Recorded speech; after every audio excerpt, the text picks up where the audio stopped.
And we are live. JT here. Welcome to The Huddle. The Huddle is where I sit down with successful people from the world of sport and coaching. It's to learn more about their journey to greatness. Why do I have these conversations? Because success always leaves clues. I want to take a moment to thank you. Whether you are tuning in live as we stream into our Facebook community, whether you are watching the replay on YouTube or on Facebook, or whether you're listening to the audio on the podcast, thank you so much for being here with me and my special guest today. And here's my reminder to you.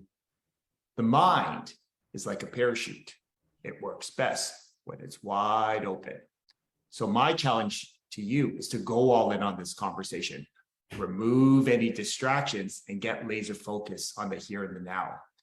And my guarantee to you is you'll gain a valuable nugget of wisdom that will not only help you succeed in sport, but more importantly, in the game of life.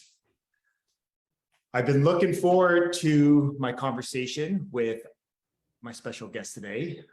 We connected a few months back live and in person, and I was mentioning to him before he came on that really just there was something about him when we first met live and in person that I wanted to learn more about, really learn more about how he's gotten where he is.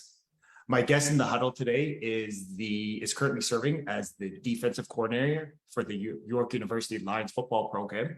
My guest in the huddle today is Coach Sammy Okpro. How are you today, brother? I'm doing great, JT. Thank you for having me. Oh, brother, definitely. And before we get kicked off, pun intended, I just want to share with everyone that I'm a firm believer that the importance of counting your blessings. And I'm a firm believer the biggest blessing you can give anyone is giving someone your time and energy. So I just want to thank you again for blessing me with some of your time and energy, especially as we stroll in and venture into the busy fall football season. So thank you again, brother. Yeah, no problem. Thank you. It's been a great ride meeting you so far, and look forward to continue our talks on camera and off camera. Yeah, definitely, brother. Okay. One of the first things that I always like to get into the huddle is it always reminds me that I had a great friend, a former coaching colleague, that he would talk about we all have our quirks. We all have our things that make us unique that, just allow us to really be different. And what that always reminds me is that life is a game and games are supposed to be fun. And I think embracing what makes us unique and different is part of the joy of life. So I'm curious, what is a fun fact, maybe an interesting quirk that maybe a lot of people don't know about you that you'd be open to sharing with our community? Oh, that's a great question. I think a fun fact would be I'm an avid hiker and an outdoorsman. Okay. Growing up in Montreal, probably more of a city boy, and when my journey kind of took me out west, a lot of green space out there, a lot of mountains, and my fiance took me camping for the first time, and I was uneasy about what is the process of going to sleep outside. So I was very skeptical of it. But after the first night, I absolutely fell in love with it, and we started with camping, and then we went on a lot of hiking trips in the mountain and whatnot. So I'm a very avid hiker. Okay, I love it, and I can appreciate where you're coming from, being a city boy as well. Right? It's interesting how the outdoors is sometimes exactly what we need. So I'm curious, from your lived experience, what does the outdoor provide you that maybe you don't get necessarily in the city? I would say calmness, serenity, peace and quiet, an opportunity just to kind of think and be one with nature and kind of be one with the universe and just see life from a different perspective without all the hustle and bustle and busyness with, the technology and where things are going. Phone never stops beeping. So it's a good opportunity to disconnect from the everyday life. Yeah, I love that. And what I really heard from you again, it's we live in a world 24/7 that's always like reinforces this idea of like go, hustle and grind. And sometimes we simply need to kind of remove those distractions, go all in on the here and the now. Yeah. Okay. So I'm curious, you've had a very unique journey. You were first, a high level athlete, right? Again, multiple time All-Canadian, at the provincial level, and you really had a decorated career as an athlete. And then you transitioned into the professional level. And then once you were done there, you transitioned quickly into coaching and have coached and been successful at multiple levels, at the CJFL level, now at the U Sport level. So I'm curious, what has been a lesson that you've taken away from sport that you still find yourself applying to your life today? I think the biggest thing is patience. That's the biggest thing I've learned starting the coaching career in Edmonton. A good friend, Coach Ian McLean, gave me an opportunity to start coaching defensive backs out there. And I think the biggest thing I've learned over my journey is patience through the process, and continue to move forward. Although you want things perfect and right, things will happen when they're supposed to happen. Mm. And I love that reminder. And the reason, what I really heard from you again, was the importance of patience. And why that resonates with me is, as a high level athlete and a high level coach, we often thrive in the doing, but really it's removing yourself from the doing and focusing on, again, that patience, the being that really helps you sort of navigate the ebbs and flows of the process. So I'm curious, the importance and the power of patience, was that something that you've always understood, or is that something that a great teacher, coach, mentor really helped you to understand? It's something I've had to learn. I've had a lot of success through my playing career. It was only till kind of getting to that pro level where that success playing didn't really manifest itself the way I wanted to. And that was my first bout with dealing with patience and the experience of not playing for the first time, and going through that process. And when you start coaching into the coaching world is, you want to be great. You want to have the best defense you can possibly have. And when it's not there, learning how to get there, and it's not going to happen overnight. It's just taking the daily steps and the daily habits and doing things the right way. When you look up at the end of the day, hopefully you're there. And that's kind of, I've learned it through my career of just trying to get there, but not there just yet. Yeah. And why I love that again is that you're talking about these like simple ideas, right? The power of consistent and focused action, like day by day, putting in those reps and sets, right? And it's understanding that you'll get there, but again, it's immersing yourself in the here and the now. So I'm curious again, like I mentioned when we first kicked off, you had a very decorated career at the U Sport level, right? Again, multiple time, provincially, nationally recognized. And then, going on to the CFL where maybe things didn't manifest how you thought they would initially. What would you say was the way that helped you overcome that? Like, I know you talked about patience, but was there something that you did to really help you kind of deal with maybe those feelings of, hey, this isn't going how I planned it, maybe dealing with that sort of disappointment or anything like that? I think speaking to friends and family members and voicing kind of some of the pain that you're in, and just bouncing ideas off friends and family members to some of the things I'm experiencing and the frustrations, and letting that out and sharing it with people that sometimes you're not okay. And leaning on my friends and family really helped me through that situation to navigate that, and then transition into coaching.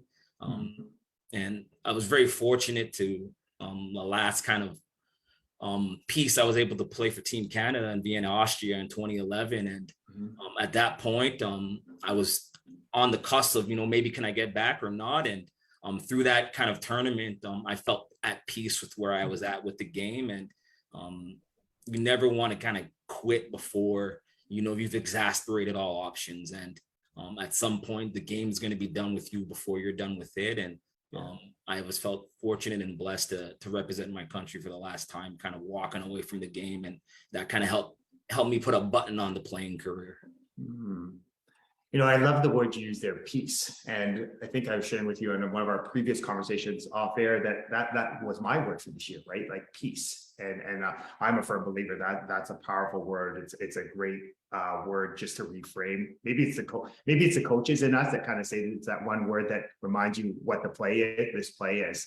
But I love how you kind of use that. I think it's interesting because one thing I've come to appreciate is that pain and purpose are the same coin. They're just different sides of it, right? And it's sort of reframing that through that pain, you can actually find your purpose. And it was interesting how you shared that experience in 2011 representing Canada, again, at the high level, sort of allowed you to bring sort of this piece about you that, okay, I'm ready for my next adventure in life. Yeah. Okay. I'm curious there, what was it about that experience in 2011 that you felt allowed you to sort of have that sense of peace that, okay, it's time for a new adventure, time for a new challenge in life? Well, if you've been part of those tournaments are extremely physical and they're tight. So you end up playing 4 football games in 7 days. And after the third game, your body's really hurting. And after being off the field for a couple of years, you kind of lose some of that toughness that your body has from the pain and contact. And just the part of just being able to mature a little bit, get out into the working world and understand that, football has been a great gift and journey for me, but it wasn't going to be forever. And that was just kind of the time that, if it was going to be football, that was going to be my opportunity. And if not, I was going to be okay with moving on in a different direction. It's interesting. And like what I'm really hearing from you, again, there's many different words to describe it, right? They talk about surrender, acceptance, right? Trust. But it sounds like that experience really allowed you to kind of, hey, football, like you were open to how, this football journey was going to continue to evolve. Yeah, I think, God has a plan for everyone, and you just instill my faith in the good Lord. And I was fortunate enough to kind of get back into football pretty quickly out in Edmonton coaching.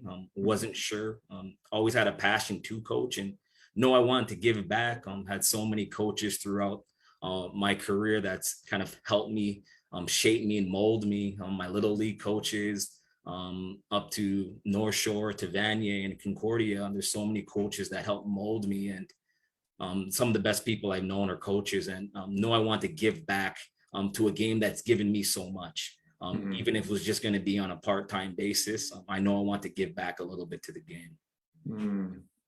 I love that. A couple of things really jumped out to me. And I know we've had these conversations, talking to you, the more I've got to know you, you can definitely tell, you're a man of faith. You believe in there is a bigger calling, there's a bigger purpose, right? Like everything in life is all divine timing. So I'm curious, again, what has that been like to be able to have that strong and deeper connection to faith, to something that this is bigger than you? Like how important has that relationship been as you've navigated the ebbs and flows on your journey to greatness?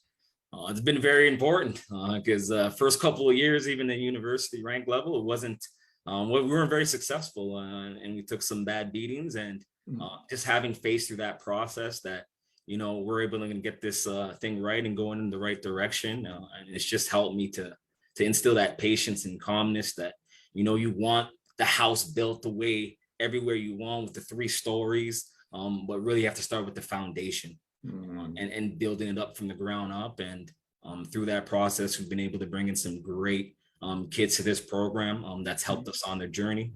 We're not there yet, but I think we have the right kids in this program to continue pushing us to our journey to be a competitive team in the OUA. And I love what you're talking about, right? It's like finding, and I love how you talked about the empower, like anyone that, lives in a physical structure, a house, an apartment, a condo, realizes like you have to be built on a strong foundation. So I often relate foundation as, what are your core pillars? What are your core values? What are the things at the end of the day, when it hits the fan, and as you know, it will, whether we're talking football or the game of life, what is it that you look for, right? Because again, you're someone who I believe it's more than football for you. Like you are someone who's, football is a teaching tool, right? It's about being a great coach, mentor. What are those values that you really look for when you're looking to bring, that next young person into the program? It's really easy to be to look great and feel great when things are going well. What we really look for when we scout kids of how do they respond and how do they act when things are not going well. When you're on the bad side of a bad beating or you had a tough loss, and how do you respond? How do you act with your teammates? How do you deal with the referees? How do you talk to parents? How do you talk to your friends? Over the years, I've focused more on the individual itself rather than the football player, because there's a lot of great football players in this country. But really, for the journey we're on, it's going to take some great individuals that want to be part of something special to build this. It's interesting, like what I heard from you, again, it's real easy to be positive when things are going well. And I have to relate that to, hey, it's easy to be positive and to be encouraging to those around you when you're up by 14, right? Where you're 5-0. But can you demonstrate that same level of calm and confidence when you're down by 14, when maybe it's 0-5, right? And that's where I find that that beauty of life sort of unfolds, right? Is like, who are you when the chips are down? Right? So I'm curious, is there something that you look for? Because again, like you said, there's lots of great student athletes, if we're talking just from a university perspective in the country. Is there something that you look for? Because I feel like everyone can talk a great game, but are there certain like behaviors that you really look for to assess whether they can be that calm and confident leader during times of adversity? I don't think there's one thing per se that you look for. I think the big thing you focus on is just getting to know the individual on an individual basis, not just about football, but what are their likes, what are their aspirations, what's their favorite team, sport, what are they interested in outside of football? And I think through there, you start to build that relationship to see if it's a right fit, because there's a lot of great universities in this country and a lot of great programs and a lot of great coaches. And sometimes we want players, but the fit is not there. And that's the part we want to be able to mesh to be sure the fit is right. Because the thing we don't want to have happen is to have a kid come to a program and then all of a sudden in year 1, 2 want to change that direction. That's very difficult for student athletes, and we just don't want to have that. So as you get to know the players and the families on a personal level, you start to feel that this is a right fit for the program that we're trying to build. And I love that. And what I'm hearing from you again is the importance of building those trusting connections, right? Like to really build a bridge of trust, really get to know who that person is beyond the football field, really get to know, like you said, what's truly on their heart. Who are they as a person? Where do they aspire to go post football, right? And who and I think that's so important. So I'm curious, is that an easy process? Like, do you find that? Like, I would just think as a coordinator, it's interesting because, after the OSFL championships this past weekend, I was standing there with some U Sport coaches, and it's tough because all of a sudden you're talking. It's always a little awkward. Like you're talking to some of these young people. Some are, sort of exhilarated because they've just won a championship. Some are, and despondent because they just have lost something. What is that process like as you try to build these deep and meaningful relationships?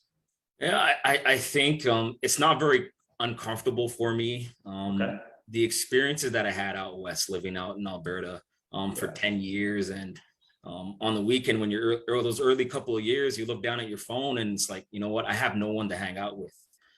So you actually have to go outside and meet some new people and meet some new friends. And being out there alone for 10 years, well, not 10, I met my fiance there, but being out there alone for 5 or 6 years really pushed me outside my comfort zone to speak to people I'd otherwise wouldn't speak to, And from that, you learn so much, and I met so many great people, just kind of just being open and speaking to people out in the streets there. And I think that process has helped me just speaking to new people in our recruiting processes now in the university level. It's interesting as you share that, because what I really hear from you is that experience, right? Going out west and sort of being removed from what was safe and comfortable for you, sort of made you into a stronger, more powerful version of yourself.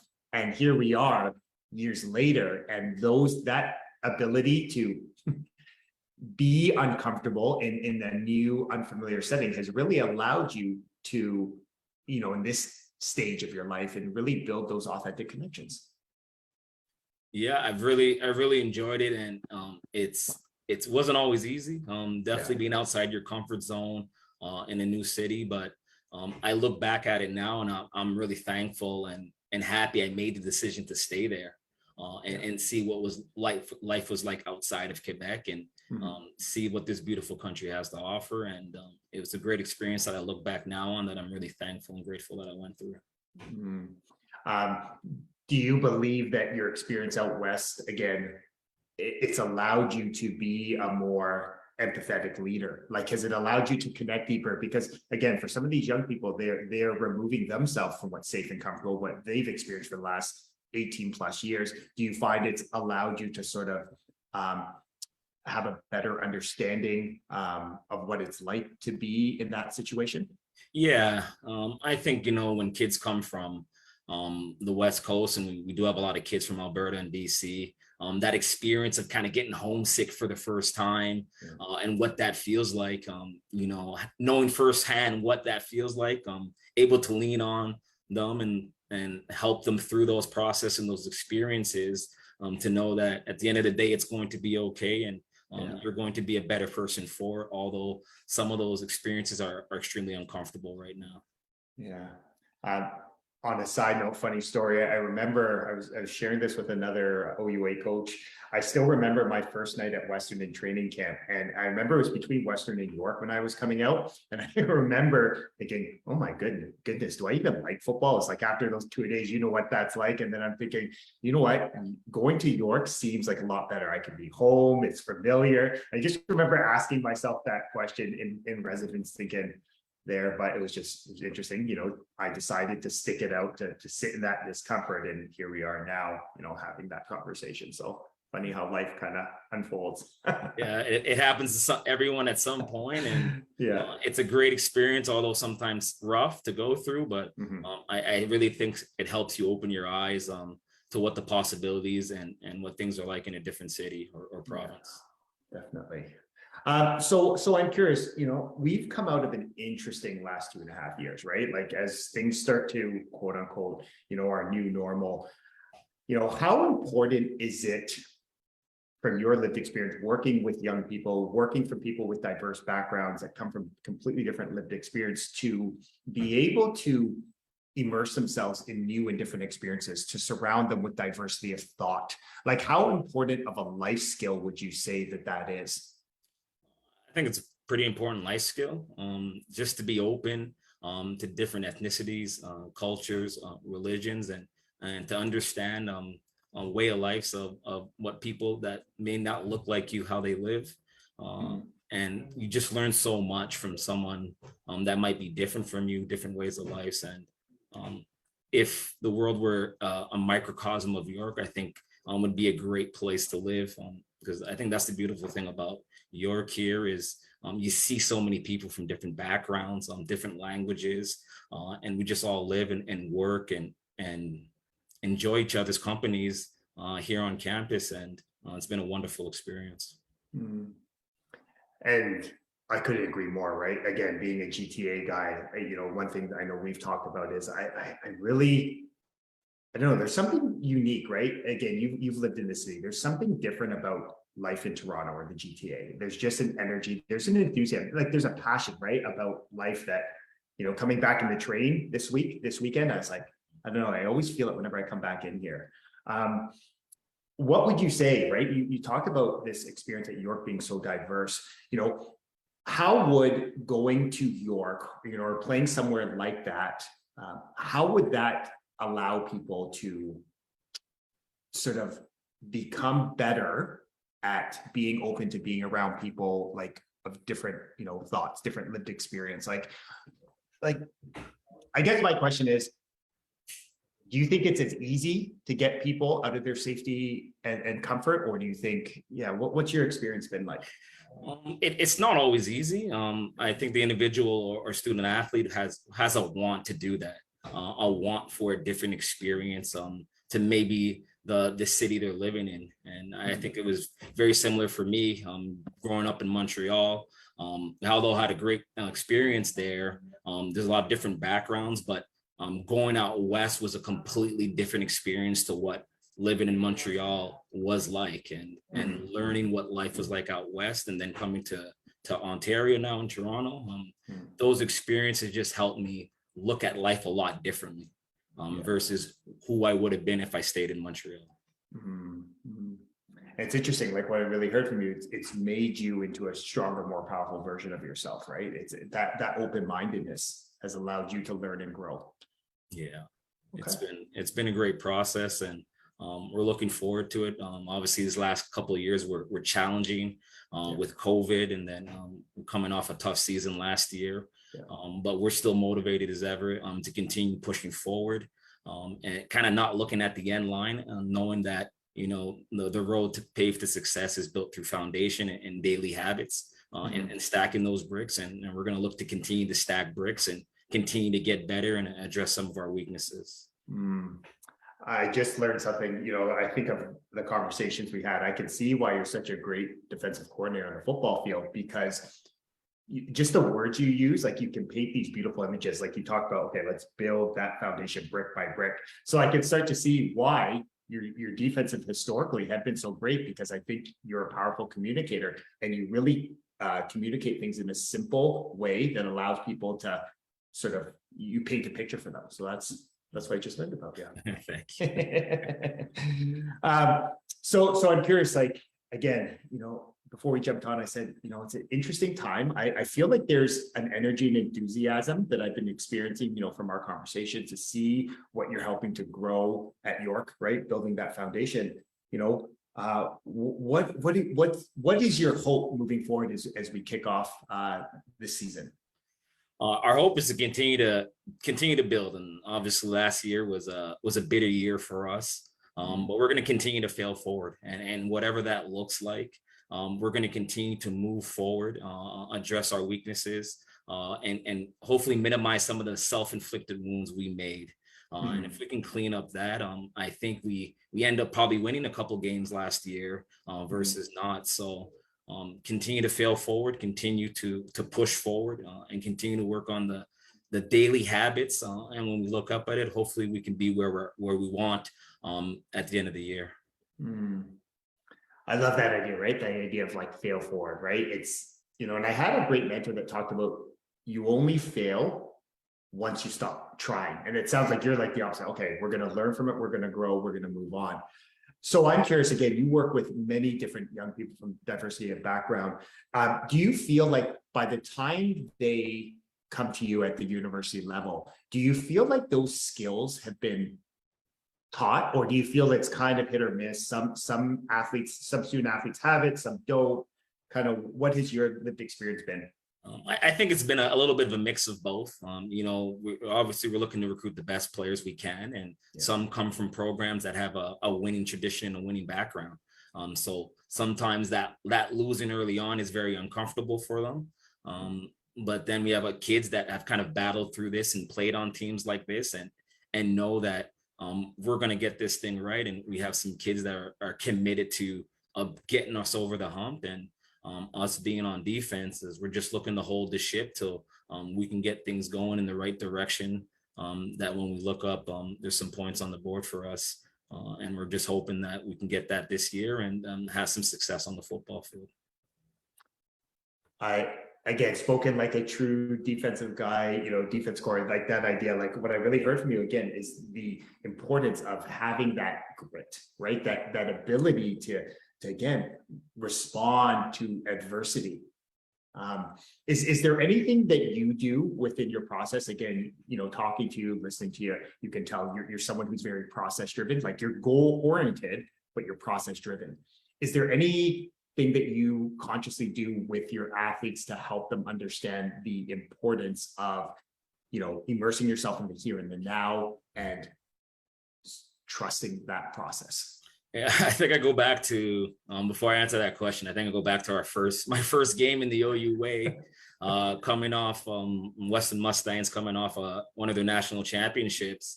Yeah. Felt good about going into season, and they put up 77 points on us and 700 yards. And the model kind of we live by here is just kind of one play at a time.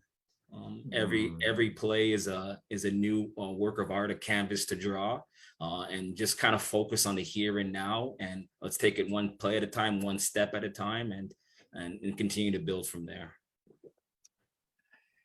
What I love about that is you took that experience, right, playing that Western game where, again, facing a lot of adversity, right, and again, having experienced those games as a defensive guy as well, I know that those are not easy, right? A lot of look yourself in the mirror, go, okay, what am I teaching? Is this? But it sounds like you took responsibility for it to be able to really learn and grow and become, again, a stronger, more powerful version of yourself. Yeah, I just try to ask, what could I do better? And always a challenge when things are going awry is to kind of point the finger, but always just try to look back and ask, could I do anything better? Could I have been better? Could I have prepared them a little bit better for the looks or anything they're getting, and continue to just to improve on that? And if we can all look inside ourselves and find one piece of things that we can do a little bit better, when we all look up at the end of the day, we'll continue to all step forward in that same direction. I love that. You painted a beautiful image. Like, it's so easy to point the finger externally, right? Like, you didn't do this, you didn't do that. But again, it takes discipline of mind to really maybe point the thumbs back there and go, what could I do better? And again, it's not always easy. It's not always fun. And it's a fine line, right, between really coming from a place of objectivity. So I'm curious, what was the biggest takeaway from that experience? Like you said, I know it's been a powerful learning tool for you. Was there anything that, that big lesson, the big aha that you really took away from that first experience? The big ha-has is that the house wasn't built, and we had to start. We had to start with the foundation, and how we do things on a daily basis. Our habits of going to class, going to study hall, taking care of things off the football field. Big proponent is what are we doing when no one's watching? When the tape is not on, when the lights are not on. Who are you? Are you the same person? Or are you different? And sometimes those things come out when the lights are on. And if you build good habits, when the lights are on, you'll start to see those habits start to flourish. I love everything you're sharing, brother. And why it resonates with me is I know, through my own process of leaving the safe and comfortable world of teaching and coaching, high school community and really forcing myself into the discomfort of this new adventure in life. I know one of the challenges I've faced is this idea of, okay, so you're that calm and confident leader in your professional life, but how can you bring that same level of calm and confidence to your personal life? And like you said, it's filled with ebbs and flows, but it's learning to show up as that person more often than not. Yeah, I will preface, I am not always calm. I do yell and I do get excited.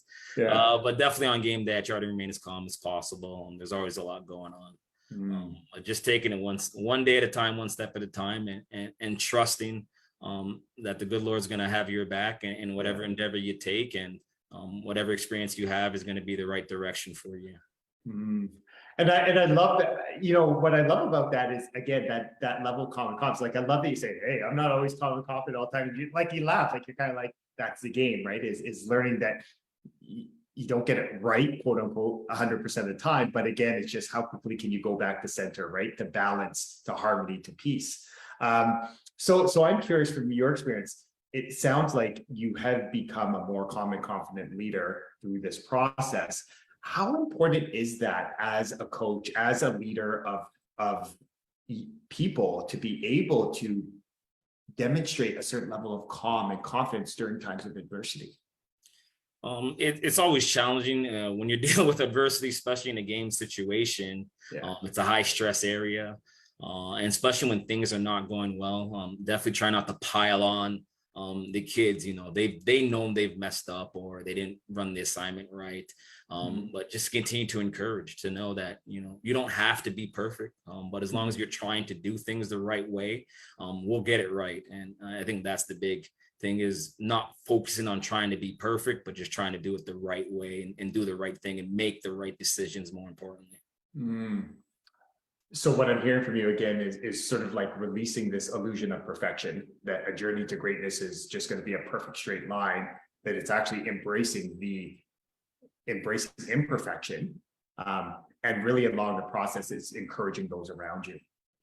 Yeah, learning to dance in the rain and controlled chaos and continue to move forward. And I think it's paid great dividends for us, and we're going to continue to do so. And it's a great time of year. It's the last weekend without football, so just excited to get through the season. We got our guys rolling in, so it's just a fun time, and I'm excited to get out there. Okay. I love that you focus on, people often talk about, I always laugh when people call them soft skills. I consider them being a great human being skills, right? I love the word encourage too, right? Because it's one thing we often talk about when leading others, or from a football Ontario lens, is this importance of like courageous action, right? Like doing the uncomfortable. And when you encourage, you're pouring your courage into others. Is there anything that you do top of mind to encourage? Is it just the words? Is there anything that you do in your process to really help those that you're leading? Not really. Just try to be myself. I think when you're not your version of yourself, or trying to be someone you're not, you have to focus a lot. But just trying to be the best version of myself every day. And I think that naturally just kind of comes through. Just being myself and just trying to encourage them or lead them in a direction that we like to go.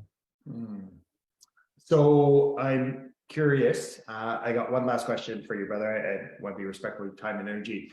I want you to think back to that time maybe where you're sitting out west, and like you said, you're looking through your phone. You realize that there's maybe not a lot of people around you physically, and you're really maybe at a place where you're sitting in that discomfort. Is there any piece of advice you would offer yourself there that could really help you move forward on your journey to greatness? I'd probably say start taking yoga sooner. I think that's what I would say. Mind starts to go crazy, and the element of just calming your mind down a little bit and just letting things be where they're at. I would say start taking yoga a little bit sooner than I actually did. Spoken like a true high-level athlete, right? It sounds like connecting to your body, right? Through something like yoga really helps sort of create that peace of mind for you. Yeah. Okay. So I'm curious, brother, what could we do to help and be of service to you right now? Is there anything that we can do to help you and your clients' football as you kick off the season? I think just this conversation has been great for us. I thank you for that, but just love to continue the conversations with you, and just come out to support us and help us along our journey. It's going to be a challenging journey, but we're going to face it going forward, and try to do the best we can, and hopefully we can get some camps potentially down at our facility. Yeah, no, definitely. And I know anyone that actually talks with you, I definitely know that they will definitely view York as a definite destination. What is the best way, if someone's listening to this or wants to learn more about your clients' football, what's the best way they could connect with you? Yeah, I'd probably say the best way is email. You can email me at sokpro@yorku.ca or Twitter. I'm probably active on those two, probably the most. There's a lot of platforms nowadays, so you got to pick and choose. So those are probably the main two I use. Okay, well, I'll be more than happy to share that in the notes and sections, so that if anyone piques their interest, which I know it has, they can reach out to you and connect with you, Coach. Awesome. So I really want to take a moment to acknowledge you, Sammy. I want to acknowledge you for the man you are, the great teacher, coach, mentor, but more importantly, the great human being you are. The one thing I've definitely am constantly reminded of every time we chat, every time we connect, is just your belief in something greater than you, right? Like that deep faith that you have. And that's the one thing is, you know, you can just tell how important faith has been in your life, but how it's helped you navigate the ebbs and flows on your journeys to greatness. So thank you for providing me that reminder, brother. Yeah, thank you, JT. It's been an honor. Very blessed to be part of your podcasting show. That you've had a lot of great guests on that, and very thankful that you've asked me to be a part of that. And hopefully we can continue to move forward and have a great relationship. Yeah, definitely, brother. So, folks, Coach Okpro dropped so many valuable nuggets of wisdom that will not only help you succeed in sport, but more importantly, in the game of life. But as I like to remind you, knowledge is potential power. It's the consistent and focused application of great knowledge that actually creates great results. So, as Coach was saying, those great habits. So my challenge to you is to take one of these valuable nuggets of wisdom and go apply it to your life today. And as I like to remind you every time we connect in the huddle, you are deserving of greatness. You are worthy of greatness. You are greatness. My only ask from these conversations is, if it resonates with you, if this conversation touched your heart, then please share it with a friend, a loved one, someone in your life that needs to hear this message. The more people that we have understanding and applying these simple ideas to their life, the more important people will be reaching their next level of greatness. As always, I love having these conversations with you. Most importantly, have a blessed rest of your day, and we'll connect with you next time in the huddle. Have a blessed day, everyone.